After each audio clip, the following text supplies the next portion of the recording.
अध्याय 3 कर्मयोग। अर्जुन ने कहा, हे जनार्दन, हे केशव, यदि आप बुद्धि को सकाम कर्म से श्रेष्ठ समझते हैं तो फिर आप मुझे इस घोर युद्ध में क्यों लगाना चाहते हैं? आपके व्यामिश्रित उपदेशों से मेरी बुद्धि मोहित हो रही है। अतः कृपा करके निश्चय पूर्वक मुझे बताएं कि इनमें से मेरे लिए सर्वाधिक श्रेयस्कर क्या होगा। श्री भगवान ने कहा, हे निष्पाप अर्जुन, मैं पहले ही बता चुका हूं कि आत्म साक्षात्कार का प्रयत्न करने वाले दो प्रकार के पुरुष होते हैं। कुछ इसे ज्ञान योग द्वारा समझने का प्रयत्न करते हैं तो कुछ भक्तिमय सेवा के द्वारा। न तो कर्म से विमुख होकर कोई कर्मफल से छुटकारा पा सकता है और न केवल संन्यास से सिद्धि प्राप्त की जा सकती है। प्रत्येक व्यक्ति को प्रकृति से अर्जित गुणों के अनुसार विवश होकर कर्म करना पड़ता है। अतः कोई भी एक क्षण भर के लिए भी बिना कर्म किए नहीं रह सकता। जो कर्मेंद्रियों को वश में तो करता है, किंतु जिसका मन इंद्रिय विषयों का चिंतन करता रहता है, वह निश्चित रूप से स्वयं को धोखा देता है और मिथ्याचारी कहलाता है। दूसरी ओर, यदि कोई निष्ठावान व्यक्ति अपने मन के द्वारा कर्मेंद्रियों को वश में करने का प्रयत्न करता है और बिना किसी आसक्ति के कर्मयोग प्रारंभ करता है, तो वह अति उत्कृष्ट है। अपना नियत कर्म करो, क्योंकि कर्म न करने की अपेक्षा कर्म करना श्रेष्ठ है। कर्म के बिना तो शरीर निर्वाह भी नहीं हो सकता। श्री विष्णु के लिए यज्ञ रूप में कर्म करना चाहिए, अन्यथा कर्म के द्वारा इस भौतिक जगत में बंधन उत्पन्न होता है। अतः हे कुंती पुत्र, उनकी प्रसन्नता के लिए अपने नियत कर्म करो। इस तरह तुम बंधन से सदा मुक्त रहोगे। सृष्टि के प्रारंभ में समस्त प्राणियों के स्वामी ने विष्णु के लिए यज्ञ सहित मनुष्यों तथा देवताओं की संततियों को रचा और उनसे कहा, तुम इस यज्ञ से सुखी रहो, क्योंकि इसके करने से तुम्हें सुखपूर्वक रहने तथा मुक्ति प्राप्त करने के लिए समस्त वांछित वस्तुएं प्राप्त हो सकेंगी। यज्ञों के द्वारा प्रसन्न होकर देवता तुम्हें भी प्रसन्न करेंगे और इस तरह मनुष्यों तथा देवताओं के मध्य सहयोग से सबों को संपन्नता प्राप्त होगी। जीवन की विभिन्न आवश्यकताओं की पूर्ति करने वाले विभिन्न देवता यज्ञ संपन्न होने पर प्रसन्न होकर तुम्हारी सारी आवश्यकताओं की पूर्ति करेंगे। किंतु जो इन उपहारों को देवताओं को अर्पित किए बिना भोगता है, वह निश्चित रूप से चोर है। भगवान के भक्त सभी प्रकार के पापों से मुक्त हो जाते हैं, क्योंकि वे यज्ञ में अर्पित किए भोजन प्रसाद को ही खाते हैं। अन्य लोग जो अपने इंद्रिय सुख के लिए भोजन बनाते हैं, वे निश्चित रूप से पाप खाते हैं। सारे प्राणी अन्न पर आश्रित हैं, जो वर्षा से उत्पन्न होता है।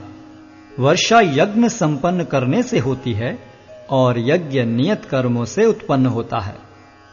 वेदों में नियमित कर्मों का विधान है और ये वेद साक्षात श्री भगवान से प्रकट हुए हैं।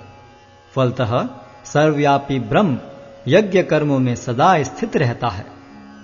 हे प्रिय अर्जुन, जो मानव जीवन में इस प्रकार वेदों द्वारा स्थापित यज्ञ चक्र का पालन नहीं करता, वह निश्चय ही पाप में जीवन व्यतीत करता है।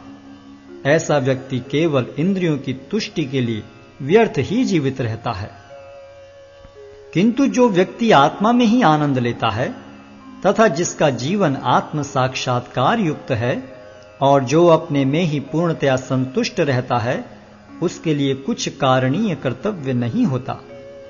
स्वरूप सिद्ध व्यक्ति के लिए न तो अपने नियत कर्मों को करने की आवश्यकता रह जाती है, न ऐसा कर्म न करने का कोई कारण ही रह जाता है। उसे किसी अन्य जीव पर निर्भर रहने की आवश्यकता भी नहीं रह जाती। अतः कर्मफल में आसक्त हुए बिना मनुष्य को अपना कर्तव्य समझकर निरंतर कर्म करते रहना चाहिए, क्योंकि अनासक्त होकर कर्म करने से उसे पर ब्रह्म की प्राप्ति होती है। जनक जैसे राजाओं ने केवल नियत कर्मों को करने से ही सिद्धि प्राप्त की। अतः सामान्य जनों को शिक्षित करने की दृष्टि से तुम्हें कर्म करना चाहिए।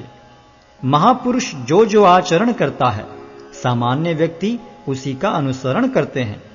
वह अपने अनुसरणीय कार्यों से जो आदर्श प्रस्तुत करता है, संपूर्ण विश्व उसका अनुसरण करता है। हे प्रथापुत्र, तीनों लोकों में मेरे लिए कोई भी कर्म नियत नहीं है। न मुझे किसी वस्तु का अभाव है और न आवश्यकता ही है, तो भी मैं नियत कर्म करने में तत्पर रहता हूं। क्योंकि यदि मैं नियत कर्मों को सावधानी पूर्वक न करूं, तो हे पार्थ, यह निश्चित है कि सारे मनुष्य मेरे पथ का ही अनुगमन करेंगे। यदि मैं नियत कर्म न करूं, तो ये सारे लोग नष्ट हो जाएंगे। तब मैं अवांछित जन समुदाय को उत्पन्न करने का कारण हो जाऊंगा और इस तरह संपूर्ण प्राणियों की शांति का विनाशक बनूंगा।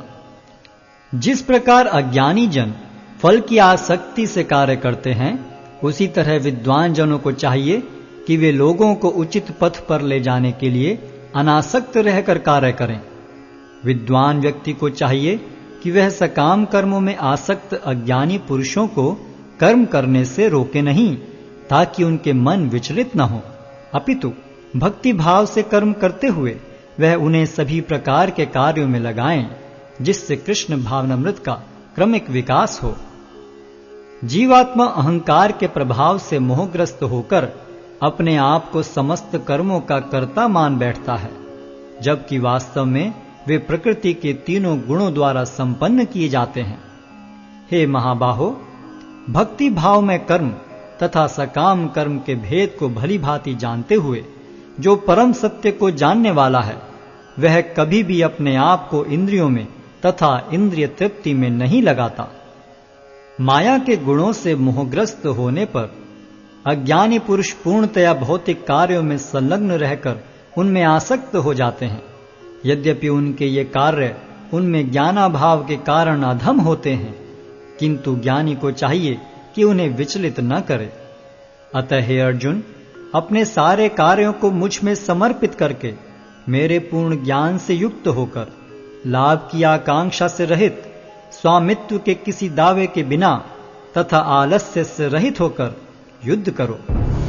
जो व्यक्ति मेरे आदेशों के अनुसार अपना कर्तव्य करते रहते हैं और ईर्ष्या रहित होकर इस उपदेश का श्रद्धापूर्वक पालन करते हैं, वे सकाम कर्मों के बंधन से मुक्त हो जाते हैं।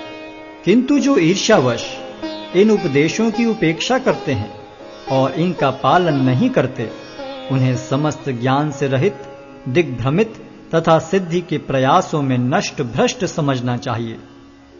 ज्ञानी पुरुष भी अपनी प्रकृति के अनुसार कार्य करता है, क्योंकि सभी प्राणी तीनों गुणों से प्राप्त अपनी प्रकृति का ही अनुसरण करते हैं। भला दमन से क्या हो सकता है?